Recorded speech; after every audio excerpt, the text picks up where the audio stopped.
नमस्कार, जय हिंद साथियों। मैं राहुल और स्वागत है आप सभी को maths by Rahul Kumar our channel पे। आज हम किसी खास मेहमान से मिलवाने वाले हैं जिनका नाम सोनू कुमार यादव है और ये वर्तमान समय में उत्तर प्रदेश सरकार के अंदर उत्तर प्रदेश दरोगा के रूप में कार्यरत हैं, यूपीएसआई के रूप में कार्यरत हैं। तो स्वागत है आपका Rahul Kumar R study centre पे। बताइए कैसे हैं? जॉब लगने से पहले और जॉब लगने के बाद के लाइफ स्टाइल में क्या परिवर्तन आई है? सबसे पहले ये होती है जब जॉब लगने के बाद आपके पास एक रूटीन होती है। जॉब जान कि हमारी इतनी बजे से ड्यूटी है तो एक रूटीन फॉलो करते हैं जिससे आपकी दिनचर्या बदलती है, तो डिसिप्लिन अंदर आपके अंदर आती है। डिसिप्लिन अंदर आने से एक कॉन्फिडेंस का लेवल बेहतर होता है आपके अंदर, तो आप एक मैच्योर फील करते हैं। वर्दी पहले देखते थे, डबल स्टार पहले देखते थे और डबल स्टार लगने के बाद फीलिंग्स में मतलब कि क्या बदलाव आई?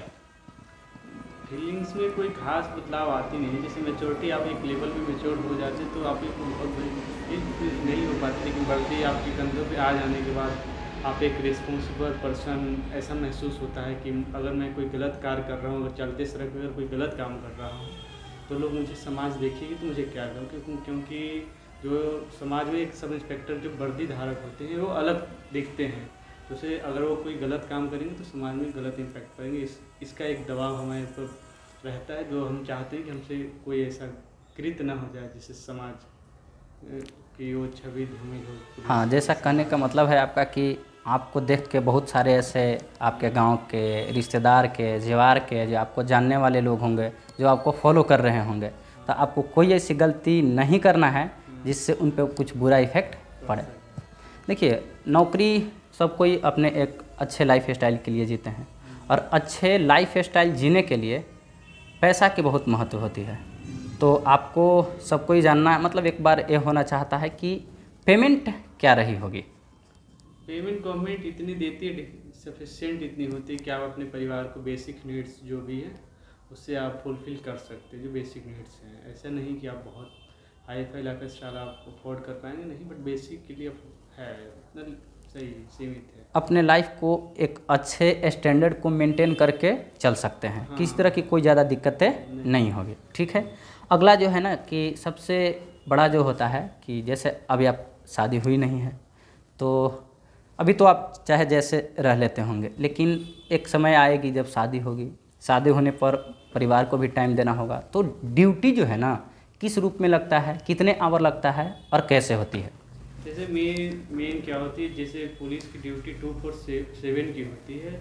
इसमें जब ड्यूटी लगती है जब आपको जाना पड़ता है। आप ये नहीं कह सकते कि हम अभी ड्यूटी से मैं अभी नहीं जा सकता, तो आप 247 की जॉब है। और बात रही परिवार को समय देने की, तो ये आपकी टाइम मैनेजमेंट ही, जो आप पढ़ाई के दौरान आप भी टाइम मैनेजमेंट जो भी सीखे होंगे, जैसे आपको दिया जाते हैं कि हाँ इतने समय के अंदर इतने क्वेश्चन करने हो, तो आप टाइम मैनेजमेंट जो सीखते हैं उससे अपने जीवन में भी अप्लाई करना होता है। तभी आप अपने परिवार को भी और जॉब दोनों को एक पैरेलल लेके चल सकते हैं। अच्छा, काफ़ी ऐसे मतलब कभी कभी ऐसे देखने को मिलते हैं। आपकी अभी तक के जो जर्नी रही है, क्या उसमें किन्हीं नेताजी लोगों का, विधायक जी लोगों का या मंत्री जी लोगों का कभी कुछ मतलब ऐसा वर्क में कोई इंटरफेयर वगैरह या कुछ इस तरह की चीज़ हुई हैं? नहीं, मंत्री जी लोगों का तो नहीं, बट एमएलए लोगों का हुई इंटरफेरेंस 2 बार मुझे हुए थे, लेकिन मैंने वही किया जो सही था। मैं उनकी कोई तरफा नहीं किया। चलिए, बहुत बढ़िया।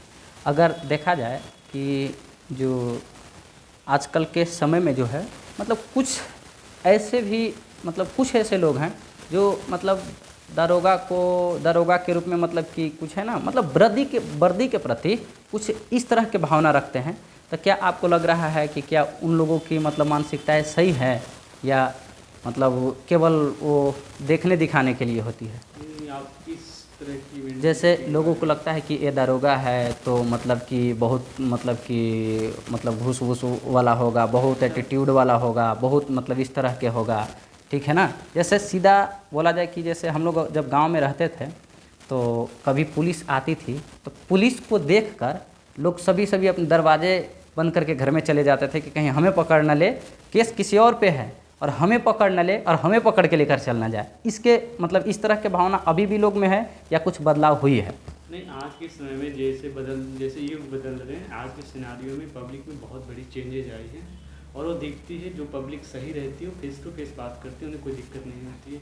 जो चोर या फिर अन्य किस्म के अपराधी होते हैं वो चेहरे छिपाते घूमते फिरते हैं, नहीं सामने आते। लेकिन आम पब्लिक आज के समय में आप फेस टू फेस बातें करती है। हाँ, जो मतलब साफ़ सुथरा है, जिन पे कोई मुकदमा वगैरह नहीं है, इस तरह के, वो अपने अच्छे बातों अपनी अच्छी तरीके से रखते हैं पुलिस से। हाँ। इससे कोई डरने की कोई आवश्यकता भी नहीं है और डरते भी नहीं हैं। जैसा कि आप यूपी पुलिस में मतलब यूपी एसआई हैं, दरोगा हैं, तो इसके बारे में पैटर्न के बारे में बताइए कि क्या क्या पैटर्न है, कैसा आपने तैयारी किया था, ठीक है ना, इसके बारे में थोड़ा सा आप बताइए। यूपी सब इंस्पेक्टर की जॉब है। जो एग्ज़ाम पैटर्न है इसमें 400 मार्क्स के एग्ज़ाम होते हैं, जिसमें 4 सब्जेक्ट होते हैं और हर सब्जेक्ट के 40-40 प्रश्न होते हैं और हर प्रश्न के 2.5 मार्क्स होते हैं। इसमें सब्जेक्ट्स होते हैं मैथ, रीजनिंग और जीके जीएस होते हैं और हिंदी होते हैं। अच्छा, ठीक है। और मतलब क्या आपकी स्ट्रेटजी रही है, क्योंकि अभी यूपीएसआई का फिर से वैकेंसी आने वाली है, तो इसके लिए क्या स्ट्रेटजी रही है, कैसे कैसे?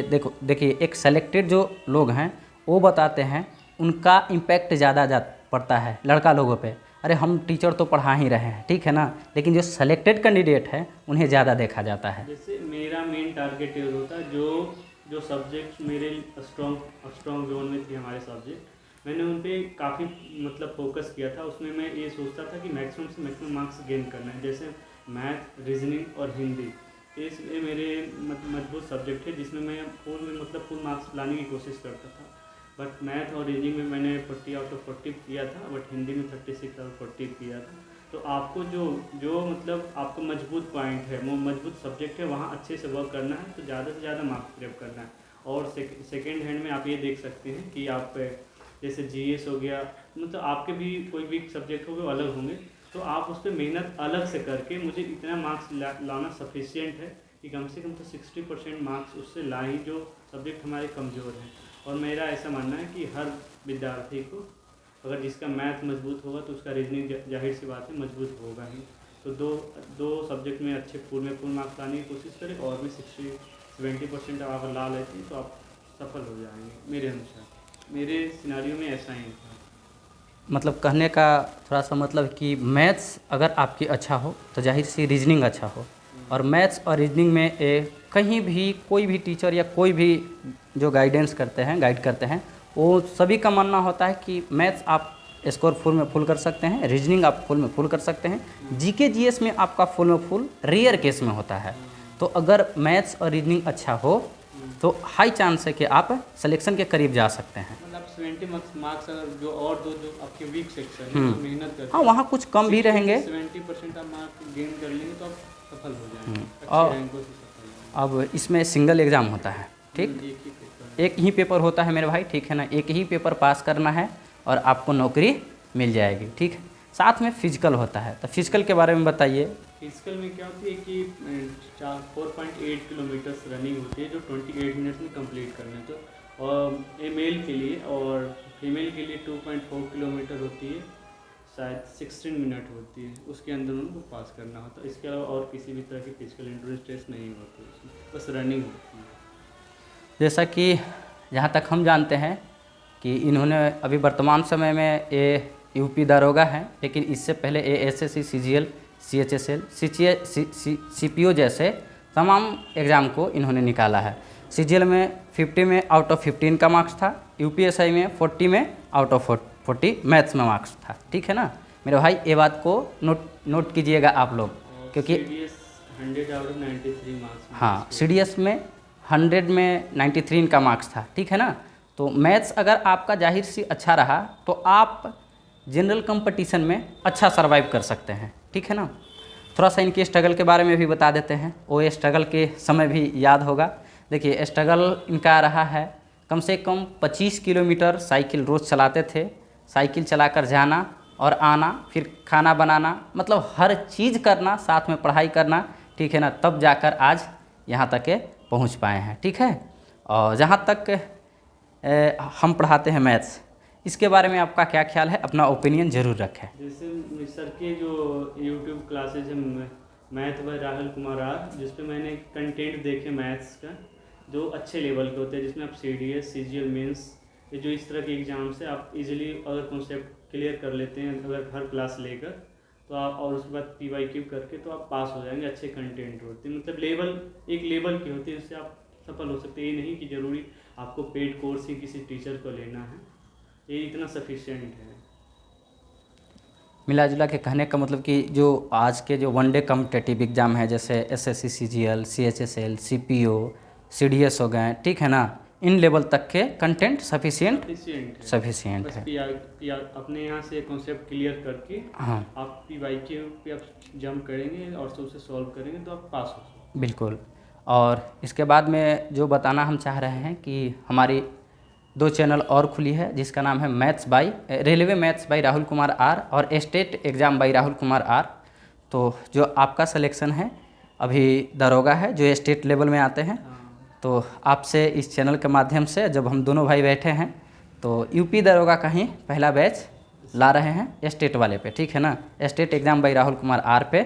और वहाँ हमारे जो है ना मैथ्स हम खुद पढ़ाएंगे। हालांकि मैथ्स के लिए हमारे बहुत ही बेहतरीन एक टीचर थे, लेकिन भाई लोगों का, बहन लोगों का थोड़ा सा विश्वास हम पे ज़्यादा है। उन्होंने बोला कि UPSI को आप निकाल दीजिए, तो वहाँ मैथ्स हम पढ़ाएंगे, रीजनिंग के प्रॉपर टीचर आएंगे, GK GS के भी प्रॉपर फैकल्टी आएंगे, हिंदी के फैकल्टी को भी सर्च किया जा रहा है। तो ये वादा रहा कि स्टेट वाले चैनल पे बहुत जल्द आपकी ही डिपार्टमेंट की क्लास लेकर आएंगे, ठीक है ना। और इसके बाद में ये जो है इस YouTube चैनल तो हो गया। और साथ एक बात और बता देते हैं, हम लोगों की पढ़ाई लिखाई शायद कंपटीशन में साथ हुई थी, ठीक है ना। और आज ये अपने UPSI के पोस्ट पे कार्यरत है और हम यहाँ पे हैं, ठीक है ना।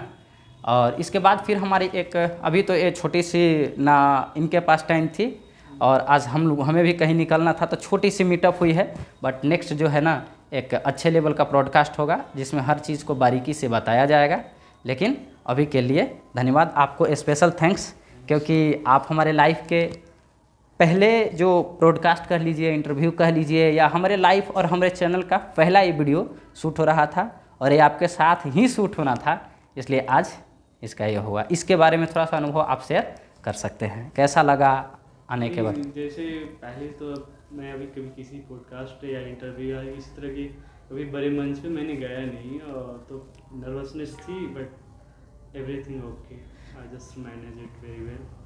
जैसा कि इनका भी पहला था और पढ़ाते तो हम थे। देखिए, पढ़ाना एक अलग चीज़ होता है और यहाँ बैठ के इंटरव्यू या ब्रॉडकास्ट, जिसको आजकल नाम दिया गया है, इसको करना एक अलग चीज़ हो जाता है, ठीक है ना। तो अगर इसमें हम दोनों भाई की तरफ से किसी को भी अगर लगे कि थोड़ा बहुत मिसमैनेजमेंट या कुछ भी है, तो दोनों भाई को माफ़ कीजिएगा। तो अभी के लिए विदा लेते हैं। जय हिंद, जय भारत।